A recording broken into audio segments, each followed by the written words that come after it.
Welcome back to Views from the 50, an NFL podcast where we provide coverage on all things NFL. I'm your co-host, El Jefe, and I'm joined here by my fellow members of the SFN crew. How y'all fellas doing tonight? Doing great. Cowboys playing right now, We man. good. We good. Man, them calm. I don't know how calm that is, but I'm a little stressed right now. The Cowboys are playing at 17-14. That's all I can say. okay. Thursday night updates during the live recording. We like that. But let's get right into the agenda here. First, we got the Packers upsetting the Lions on the first game in Thanksgiving. Jordan Love won back-to-back games for the first time in his career, and can he make it 3 straight when he has to stay at home and he gets to enjoy the home crowd? But unfortunately, he has to play a quarterback, an elite quarterback at that, Patrick Mahomes, coming into Lambeau for the first time in his career, which is crazy to hear. But all in all, Packers upset the Lions, and it was good to see for Thanksgiving. How y'all feel about that? Hated to see it, man. Thought Detroit really had one. Best record in like 2 decades or something like that at this point. Hate to see that, especially on Thanksgiving, man. I was rooting for Detroit. Um, but the Packers are decent, man. I think that they could be a team, probably not this year, but maybe next year, that kind of figures it out. They like to kind of draft and grow their players. Love's been there for a few years. I think he signed an extension in the off season, being that he was like a second round pick or something like that. So I think they could continue to get better as long as they figure out their running back situation. And Christian Watson and guys like that are healthy. They could be good. We'll compete in that division for sure. I'm gonna say, welcome back, Trev. Welcome back. Feels good to have you back. Yeah, I mean the Packers. They start the game off with a 53-yard pass. I think that you kind of got to be aggressive with teams like that, because these teams that have higher records and some of these lower ranked teams, they're thinking like, all right, these guys aren't going to come out aggressive, and in reality, that's kind of what you got to do to knock teams off balance. In Detroit, I'm not going to say that they're a bad team, but they're young and they still may not know how to react to being punched in the face right away, even though Dan Campbell has often said that, we're going to do the punching in. They're going to be very tough. So I think Green Bay came out there and was like, hey, no, we're going to punch you in the face. And the rest of the league saw that, Detroit may not be able to handle being punched in the face right away. So kudos to Jordan Love of the Green Bay Packers. Plus, Detroit plays bad on Thanksgiving anyway. So, I don't want to say I expected them to lose, but in the same breath, I kind of expected them to take that out. Proud of the Packers and getting that back-to-back win. They needed that. Jordan Love needed that for his contract situation too as well, so he could prove that he's a franchise guy. I already think that he is regardless. They needed to go ahead and extend him in the offseason. But it's a division game. Those type of games, that's what you expect for sometimes for the worst team to beat the better team. It's good to see the Lions, though. Good to see them at this record. They haven't been this good since the 60s. So that's good to see, but also good to see the Packers win. Yeah, civil rights, Civil rights. Good times. Good time for that's how long it's been folks of color. Detroit's been good. But yeah, no, it's good for Detroit, but also good for Green Bay though. Like I said, like they found their guy now, so that's a big plus. Yeah, they look good. They look good. I like the two-headed monster that Detroit got. If it stays healthy, it'll be a problem throughout the rest of the season. In reference, meaning David Montgomery and Jahmyr Gibbs. Damn near split almost what was that, 27, 26 carries? They split 26 carries, one had 15, 11, split, both had over 50 plus rushing yards.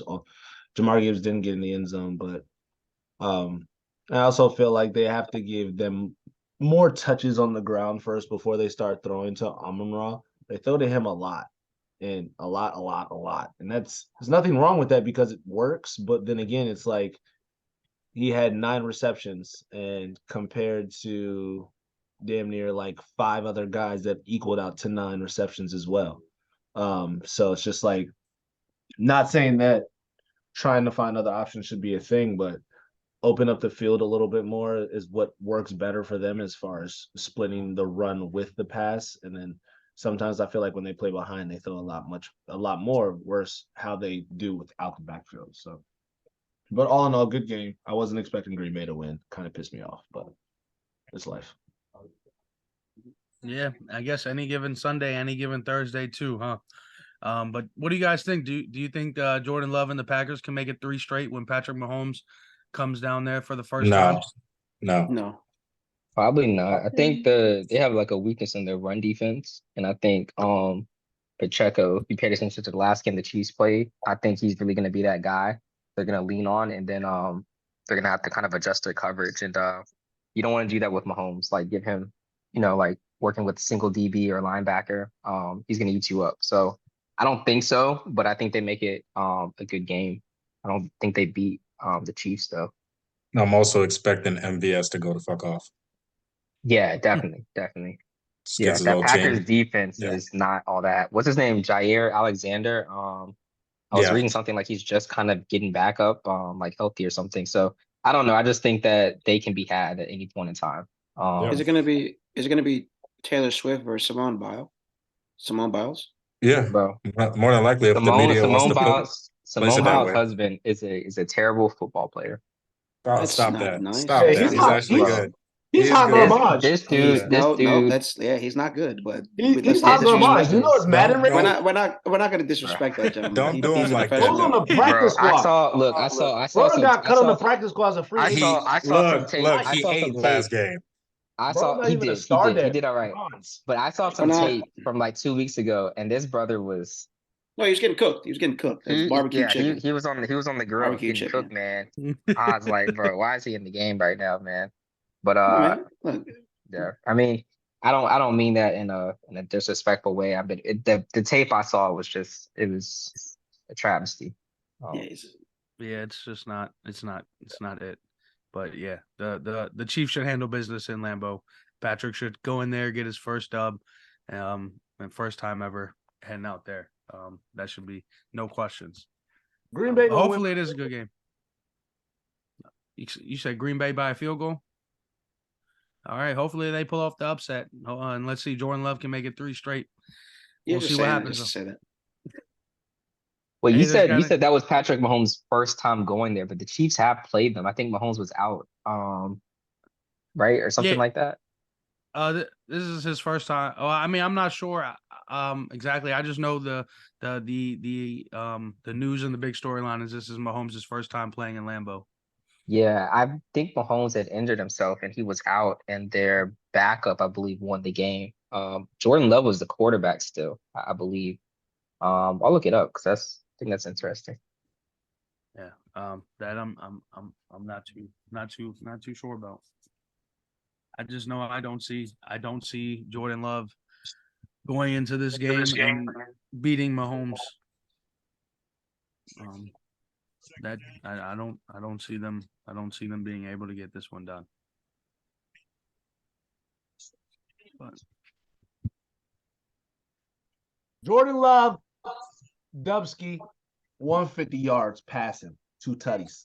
You know what I'm seeing? We calling that Aaron Jones. He's questionable till Saturday evening. He's starting. I need 100 yards, 1 TD. I'm good. It's cool. We good. You know what yeah, I I'm saying? don't know if Aaron Patrick Jones is Mahomes going gonna have a that. bad game. It's gonna be a bad one for him. Everybody's expecting him to go in. This is what happens. Y'all expect this man to go in here and go crazy. And you know what happens? Boy gets shivering. It's cold in Green Bay. You don't know how to act. That's why. Yeah, right. The No last way. time they played was in Kansas City, and it was a low scoring game, 13-7. Yeah, I don't know. We'll see what happens. 5, 6, 4, 3. Yeah, right. Yeah, right. Yeah, we'll see what Yeah, happens. right. But let's Whose chair is that? It's not my chair. It's not Jordan Love's chair. No way. Yeah, right. On to the next. Let's get right into the next one, man. Daron Bland broke the NFL's record of pick sixes, getting 5 touchdowns on the season. And I went ahead and I made a lovely list here of all the number 1 receivers in the NFL currently that Daron Bland has more touchdown passes or receptions than. Number 1, DeAndre Hopkins. Number 2, Devontae Adams. Number 3, Debo Smith. Number 4, Marquise Brown. Number 5, Zay Flowers. Number 6, Devontae Parker. Number 7, Garrett Wilson. Number 8, Darius Slayton. Number 9, Terry McLaurin. Number 10, Amari Cooper. Number 11, Don't disrespect Deontay him, Johnson. Number 12, Christian Watson. Number 13, Michael Pittman. Number 14, Drake London. Number 15, Adam Thielen. Number 16, Chris Damn, Olave. Hefe, we Number get it. 17, Cooper Kupp. He's better than them. We get it.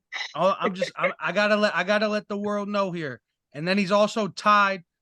There was another one, but now he's also he moved his way down to the tied category. He's tied now with 5 number 1 receivers in the league: Amon St. Brown, Nico Collins, Calvin Ridley, Rashid Rice, and now DK Metcalf, because he just got a receiving touchdown today, unfortunately, against the Cowboys. Live update right there. So that means there's only 10 NFL receivers better than him, is what it looks like on paper right now. All right, you need to be silenced. Relax. All I'm going to say is if Trayvon Diggs was playing, would this be the same situation? Absolutely not. No. So No. listen, because Bland was actually also getting interceptions alongside Trayvon Diggs. That's what the whole thing was going into the season. We had Stephon Gilmore, Trayvon Diggs, and let's Daron ask. But currently, I you think that's kind of the can't wrong. play them. I You think that's can't the play them wrong both at the question. same time. Who was going to start? Let's be Well, realistic. no, so Yeah, was Daron Bland the Bland. starter? Was he the starter in game No. 1? No, Exactly. Yeah, thank he you. wasn't the But starter. no, but he was getting interceptions as the nickelback and getting interceptions in the slot. So you see, he'd still be on the field when you have 3 or 4 receivers on the field, and a lot of the game is tailored to the pass. The game is tailored to the pass. So Daron Bland would have been on the field, so he would have had multiple opportunities. Now, with Trayvon Diggs going down, does he have more opportunities? Absolutely, because he's a starting cornerback. However, we can't say that he may or may not have also replicated this historical feat, because he was getting picks and he was getting pick sixes last season. That's just in Daron. You got to think about the position he's in currently. Like he wouldn't. No, for have sure, had- 1,000%. He has more opportunities, absolutely, as a starting quarterback. You're and- absolutely correct. And as well as that being said, too, I'm not saying. And once again, like you said, how do we know, as far as him being in the nickel, that he wouldn't have the same opportunities that he would have had as the position he's in now? We don't know. Respectfully, we don't know. I mean, granted, he was still getting catches and stuff in the preseason. That's fine. But once again, I feel like all of this was handed to him at the correct time, and he took it and he did what he was supposed to do. He guaranteed himself money. Put it in my opinion. Well, I don't know if it was I just think handed it's more impressive as that far as- like no, the no, I'm Cowboys saying- had 2 all-pro quarterbacks on their roster, like all-pro play. That's crazy. But the position even was like, think concede. about it. Trayvon Diggs went down. That was season. So that position, he now gets for sure. handed that position. What corner did Yeah, you have? but you can't. But it's hard to say that because you can't just say you could stuff any cornerback in that role and they would have similar success. I mean, the guy's obviously very talented. Oh He yeah, showed absolutely. talent when Trayvon Diggs was healthy, and now he just has more opportunity to show it when he's not. A lot of these games the Cowboys have gotten blown out. Blown out opponents. Who's to say in those games, Diggs goes off and then they put Bland in and then he goes off, and maybe he has very similar productions this year. I mean, we could have just had better opportunity to blow teams out with Diggs still on the roster, but starting for us. So, but I think cream always rises to the top in these situations. So it's just like, him being really good was always going to be found out, regardless. So And let me correct it out sooner. I just want to correct myself. He did not have he didn't have any intercept. He didn't have any pick sixes last year, but he did have 5 interceptions. So that's it's not anything to scoff at. So he has 7 this year, and he had 5, and he only started 8 games last season. So, it's just something to think about. Okay. How many more pick sixes do we see in this guy's future for this season? I only care I'd about probably say 1, probably 1. Nah, he's already ran up enough already Think this he's year. ran his course? No. I think we see 1. I mean, because he's definitely going to probably get another interception. Whether or not he takes it to the house is the question. My guess is 1. It's 1 more. 1 more. That's it. I mean, It'll be interesting FanDuel, 'cause- like a primetime game like this dude might get 1 more. doesn't FanDuel have a prop for Daron Bland getting a pick six. So that's probably going to lessen his numbers as well. Like as I called you earlier and we talked on the phone, FanDuel this week finally put a prop bet out. It was plus 3,000 for a Daron Bland pick six this week. I'm taking that. I'm not gonna No, say I wouldn't. money. I don't know. I mean, he's getting an interception probably. I'm but I taking don't know that if for he'd get a pick $1. six. I'm taking that for $1 on FanDuel. Yeah, I put a couple dollars on it, but yes. Hey, check it right now. Check it right now. See how much it runs for $1. Oh, the specials are gone once the game starts, unfortunately.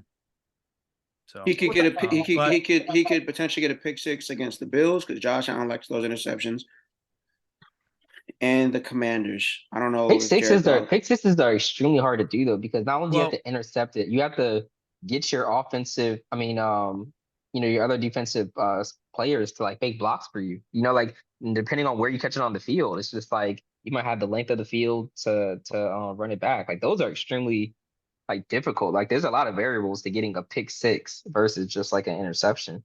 No, absolutely. Yeah. Yeah, I'm just looking at let's say he gets a pick and he like runs 75 yards and like he gets stopped. Like it's just from one end to the other end of the field, and somehow he trips up or someone tackles him, whatever the case might be. But that's hard to do. I mean, like it's a very, very impressive feat, which is why it hasn't been broken.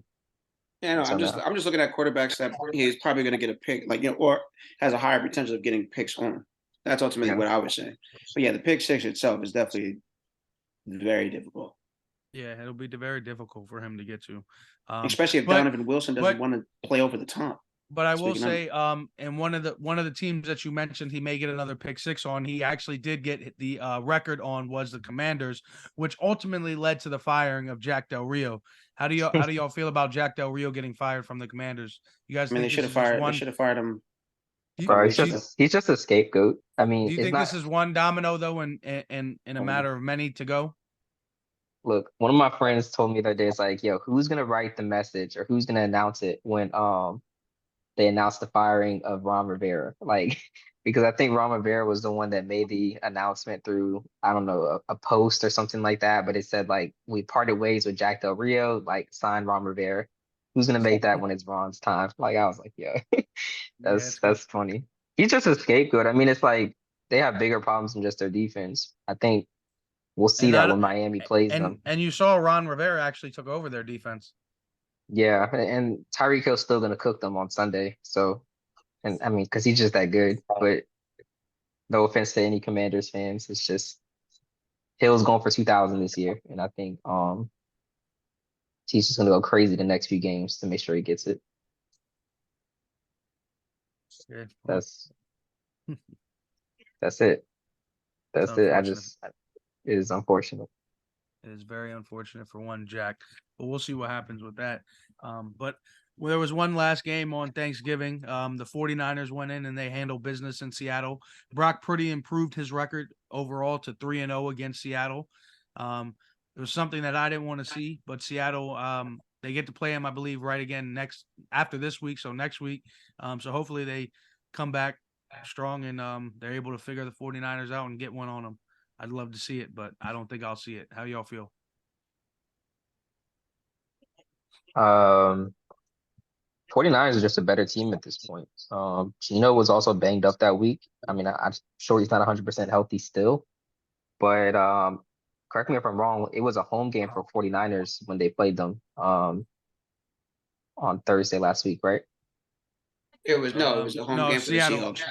Yeah, okay, Seattle. 49ers at home. I mean, Seahawks. I don't know. I mean for this upcoming game. Sorry. I think that'll be heavy in the 49ers' favor. I don't think they lose that game either.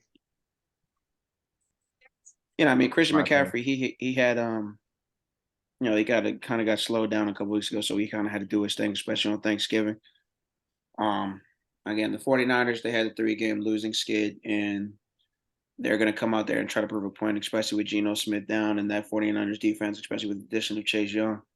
I mean, they're going to try to be clicking on all cylinders. And the unfortunate circumstance for the 49ers that they lost Ufanga for the entirety of the year, so that's going to be big for them in their secondary. So if teams can get the time and with a solid receiving core, if they can find a way to take the top off of San Francisco San Francisco may have an issue to deal with. And, obviously with Deebo Samuel, the addition of Deebo Samuel's 49ers offense is going to be firing on all cylinders. I don't know why, but Deebo Samuel is the piece missing for them. But if you can find a way to isolate Deebo Samuel and take the top off of San Francisco, you may be able to beat these guys. But the Seahawks just did not have that on Thanksgiving, and they're probably not going to have that going into the second game that they have to play against San Francisco in San Fran. San Francisco is just a formidable opponent, and they impose their will at any given moment when they're healthy.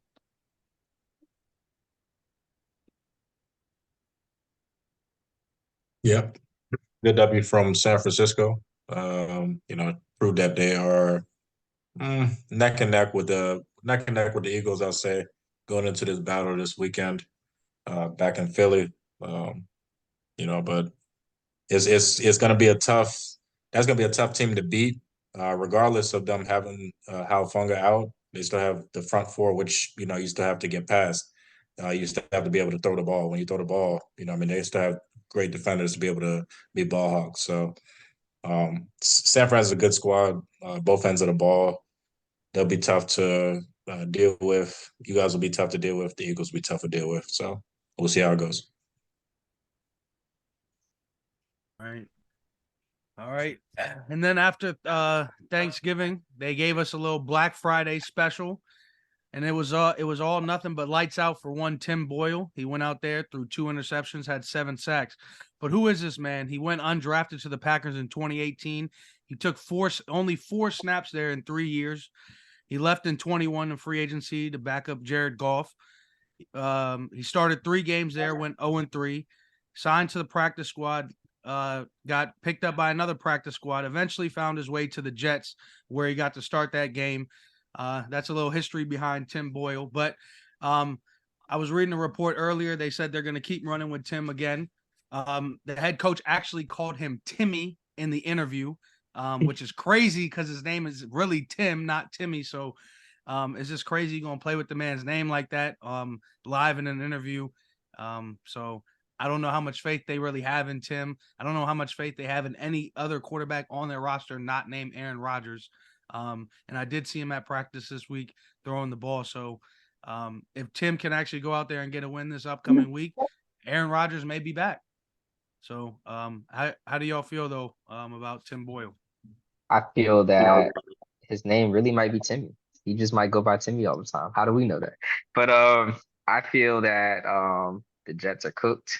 Rodgers is not coming back this year. And what else? They don't have no choice but to start Tim Boyle. They're going to lose the locker room if they bring back Zach Wilson, even if he is marginally better than Tim Boyle. So unfortunately, they're stuck with him. I mean, they'd have to make like an egregious error with him, like 4 or 5 interceptions like Josh Dobbs did the other night for them to make a change back to Zach Wilson, and that'd be like a mid-game switch. But they can't put Zach Wilson back on that field. That locker room would just be completely lost. The coach would have no control. I don't think Rodgers is going to play.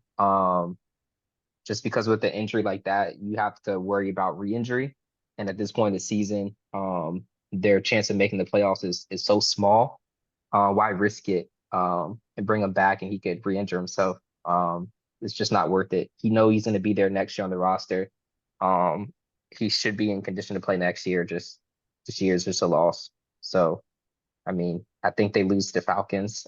I believe that's who they play this weekend. Season's over. When they made no additions to the roster for a QB, I mean, they already knew how they felt about Zach Wilson. So I don't understand how that team operates, but that's it. I think that's it for the Jets for 2023. Yeah, it made no sense why they even went to Tim Boyle in the first place. He had no accomplishments prior to college, so that can let you know how bad he is as a quarterback. But once you look a certain way, you get those jobs, and it is what it is.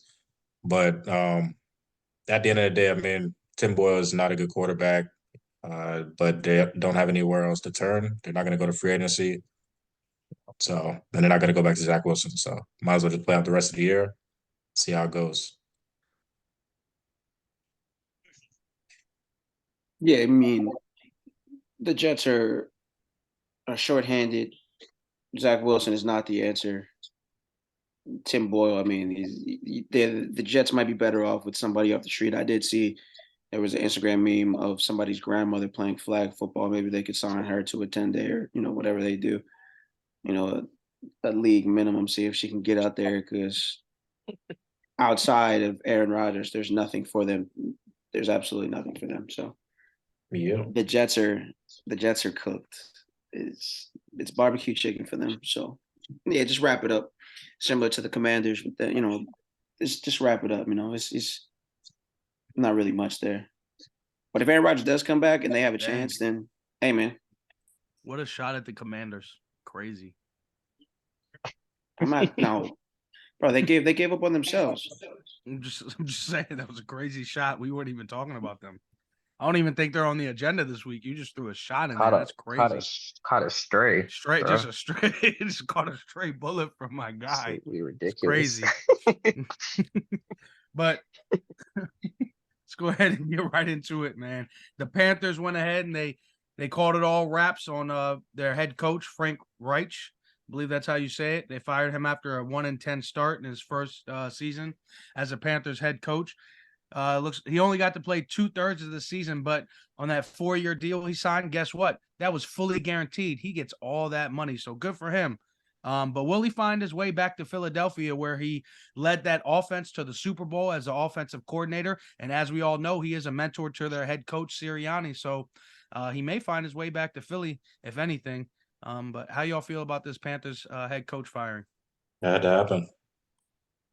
It's not Yeah. even just Frank Reich that went out. They got rid of McCown, Deuce Staley, ton of people that were supposed to be the quote unquote leaders or people to really guide Bryce into the league, and they all failed him. So they just got to do better. It starts with their owner. He's not making any smart choices. That's starting with the trades that they made last year. That's giving the Bears the position to be the first overall pick. So at the end of the day, they made the right choice, but they got to start making some smarter choices going forward because they got a really smart quarterback right now that can't fail right now. Yeah, and to add on to that, Matt Rule, the previous coach of the Carolina Panthers, he also got the axe as well before his contract was even up. So they're still paying that man, of course. And now they just hired another coach that they're still paying. So that's a lot of dead money on the books for coaches, and it just seems like the owner's just very impatient. I mean, like you said, Wayne, just the way they made trades with Chicago to get that number 1 pick. And Bryce Young wasn't even the best, prospect as we can see from this particular draft. That going to CJ Stroud clearly. But yeah, it's just one of those things where it looks like there's a lot of impatience with this owner and this organization, and they just make a lot of rash decisions that maybe they should be a little bit more patient on. But just having 2 coaches that you've let go fairly quickly, that you're still paying them to give up all those draft picks, I'm just like, this organization is in turmoil. So I don't know. That's tough because he's not a bad player. Is he a little small for the NFL like right now? Sure, but I mean he can fix that. He can bulk up. But yeah, definitely failing that young man. Yeah, it's unfortunate for him to have such a rough start, but Jesus Christ. Sorry, the Cowboys just gave up a touchdown. So Yeah, I just saw it. Wow.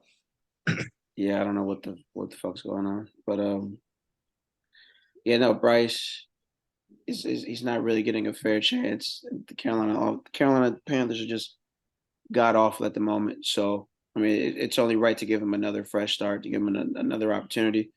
I mean, I'm sure that there's talent out there in Carolina that they can put something together, but incomplete. But at the end of the day, you have to make a change because you can't just give up on your franchise quarterback. You drafted him early in the first round to see what he's capable of doing. So you kind of have to, give him a fair shot next season with a different coach, see what happens. Well, we'll see what the Panthers end up doing and what they can do for one Bryce Young. It's unfortunate for him right now. 1-10 start. We'll see what happens though. See if he can turn it around next season. But this past weekend we got to see an overtime thriller as the Eagles and Bills matched up against each other. But is there something else that we got to look into really realistically? Those refs in Philly. That needs to be under investigation. These flags that have been thrown out. Is that something we need to look into? How y'all feel about this game? It's being looked into. Got my best guys on it.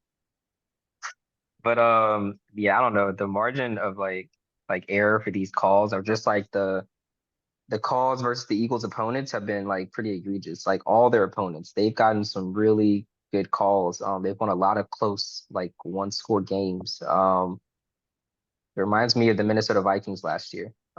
Just winning all these games, they're really close. You know, you just got some calls that go your way. That can't go on forever.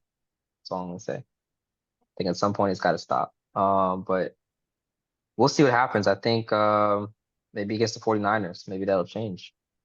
But good for the Eagles. I mean, they still fight back. You still have to play, you know, like if you get a call go your way, you still gotta play ball, and they've, you know, taken advantage of the opportunity. So I don't know.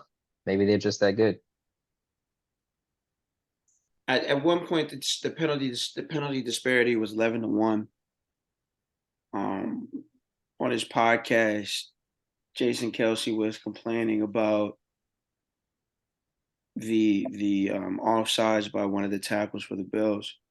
But when you take a closer look, it actually was a false start by Jason Kelsey, and then they finally started calling him in the second half. So we have to start looking at the penalty disparities and what's going on in Philly, at least when they're playing home games. I mean, I know there was another stat. I mean, I don't want to make this like a homer situation, but like, I mean, against the Cowboys in Philadelphia, there's 5 penalties in the third quarter, and Philadelphia scores 14 unanswered points in the third quarter. So, you know, something's going on in Philadelphia, whether it be that the NFL wants to have another Kelsey Bowl or whatever it is. But we need to look in what's going on. So, Trev, send your guys because something is not correct, and it seems that every team going up against Philadelphia is dealing with the same issues. Yeah, we're getting to the bottom of this one. Let me figure this one out. I think refs just need to be held accountable. Simple as that. It goes across for every sport. Just need to be held accountable. They don't get fined or held accountable for anything. So, yeah, or fired. So it is really up to the league, but it seems like the league does what they do. That's all. Yeah, you're right. I never seen a ref get fined or anything like that. We need to see something like that happen. We need some accountability, as you said. That would be nice. I mean, they haven't publicly gotten fined. I know they've gotten fines before for comments they've made to players that players disputed, referring to Chris Paul and Scott Foster, I think that was. Barely.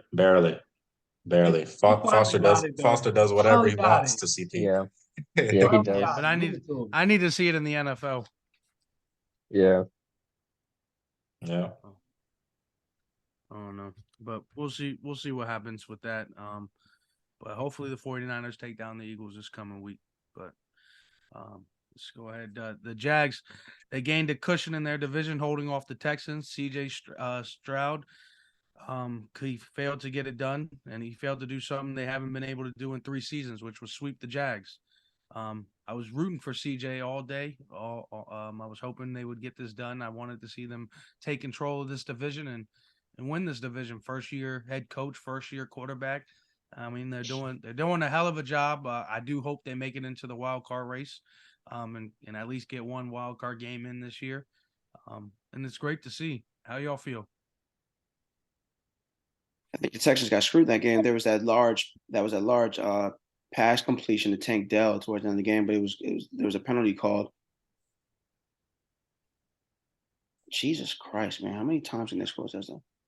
I don't think they really got screwed. The Texans did. That game, the way it was officiated was like bad calls on both sides of the ball, like just back to back. If they missed a call for Houston, they kind of made up with it with Jacksonville, like on the next possession. Unfortunately, the game was kind of right within reach, and I'm not getting on CJ Stroud, but the last play he probably should have,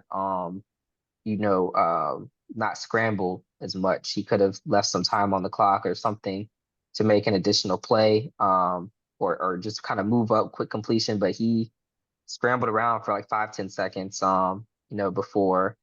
I don't remember if he got sacked or what happened to end the play, but he did too much of that, and that's something he'll have to learn and get better at as he matures in the NFL. But I mean, the game was within reach. I mean, that's a long field goal, but it is what it is. But I think it was bad officiating on both sides for that particular matchup, not just against the Texans. It was just back and forth, and the refs just seemed to be making it up on the when they thought they had an opportunity to.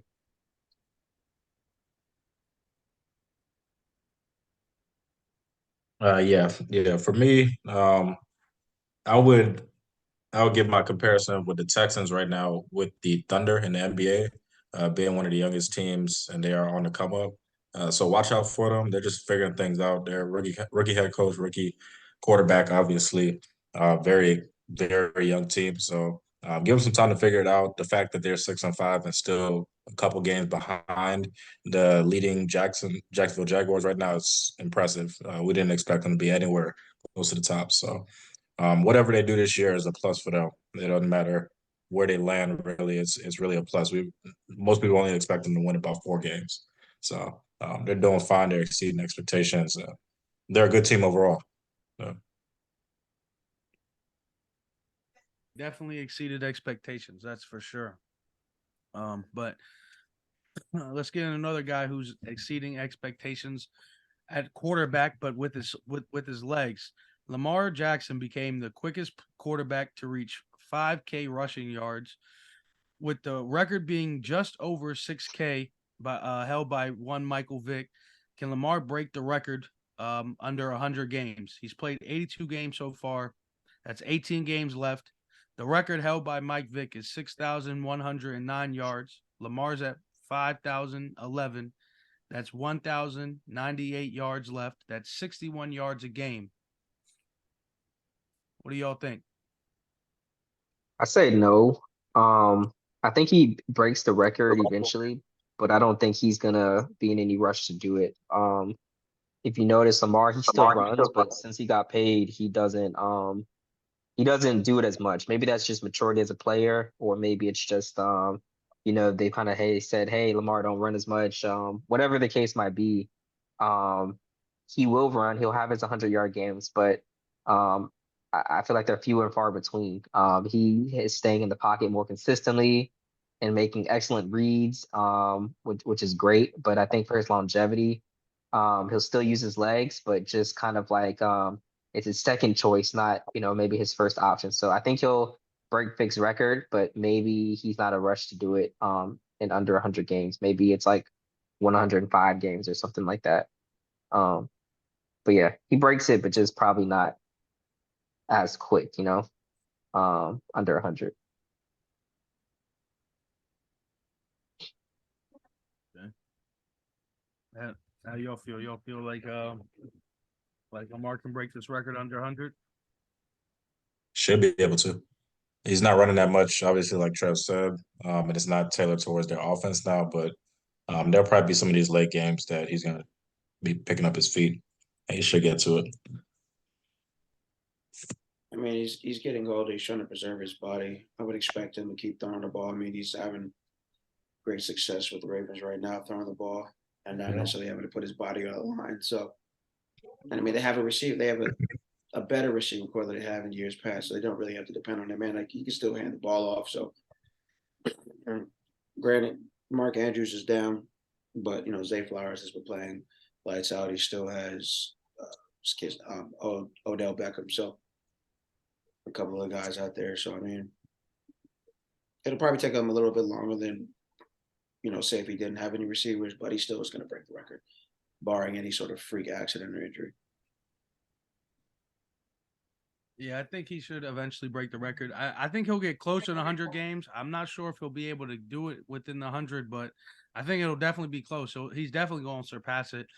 He's definitely going to set that bar high. I'm curious to see if he'll reach 10K before he retires from the NFL. That'd be crazy. But we'll see what happens with Lamar. Let's see if he starts running again. He definitely has been passing a lot. But outside of that, the Falcons, they took control of the South. The Falcons beat the Saints this past weekend to take slight control of the South, just barely. They have the same record currently still as the Saints, but the Falcons are currently undefeated in the division, one of only 3 teams to be 3-0 in their divisions. And the Falcons, they haven't won their division since 2016. That was about 6 seasons ago, and they haven't made it to the playoffs in 5 seasons since 2017. I know a couple of us have been on record saying that we think the Falcons are going to make it to the playoffs, and I'm going to keep going on record. I'm going to say it again. Falcons are going to make it to the playoffs. They're going to win this division. How y'all feel? Yep, that's what I was saying at the beginning of the year. Definitely felt like the Falcons will win the division. Still on that train, because obviously the Saints are showing you what the Saints are showing you with Derek Carr. I said at the beginning of the year, people thought it was gonna be just because he's on a new team. He's gonna show out and show out. He's an inconsistent player that's showing, and he's injury prone, and that's also showing. So it is what it is. Falcons are very inconsistent too, as well at the quarterback position. So it's gonna be tough, but I still have the Falcons winning the division. I think the only thing that can get in the Falcons' way of winning the division is probably Arthur Smith and his um, his personnel. Just like Mm-hmm. his play calling is questionable to say the least. You've got probably one of the best running backs in the NFL, and he refused to use them through the first part of the season. He had finally a big game this past weekend, but prior to that, I mean, he was being used very sparingly. Kyle Pitts, I don't know if it's an injury, I don't know if it's coaching, I don't know what it is, but like he was a top prospect. And he hasn't really produced, and maybe that's not his fault exactly, but at some point you gotta figure that out. There are other skill position players like Drake London, who he's been inconsistent, but he's been good as of late. So I don't know. Arthur Smith has also given carries to, like, I think it was like Johnny Smith one time, like in the red zone, and or a pass, or it was some weird play, and it was just like, dude, you have Bijan Robinson, what are you doing? But yeah, the only person that can get in their way is probably Arthur Smith. So we'll see what happens. With the Falcons, I feel like they're just like that one bad luck team where as soon as you think they're doing something good, they go in the opposite direction. But we'll see. We'll see with them. I do think they'll probably win the division at this point in the season, but it's still a little bit close, so you never know with them.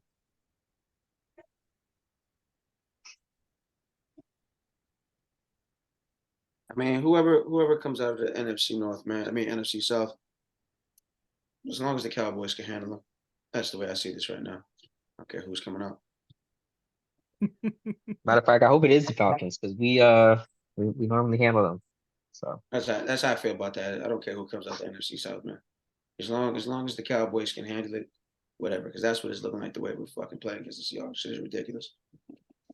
yeah. All right. Well, y'all can catch us next week. Back again at it. Not if we lose tonight. So yeah. Well. All right. Well, I'll be back again next week, and you can catch who's ever here with me next As they week. said, I'll be here. I don't know about y'all. I'll be here. In the meantime, in between time, make sure you follow us on IG at Views from the 50, on YouTube at Views from the 50 podcast, Spotify and Google Views from the 50. Until next week, we out.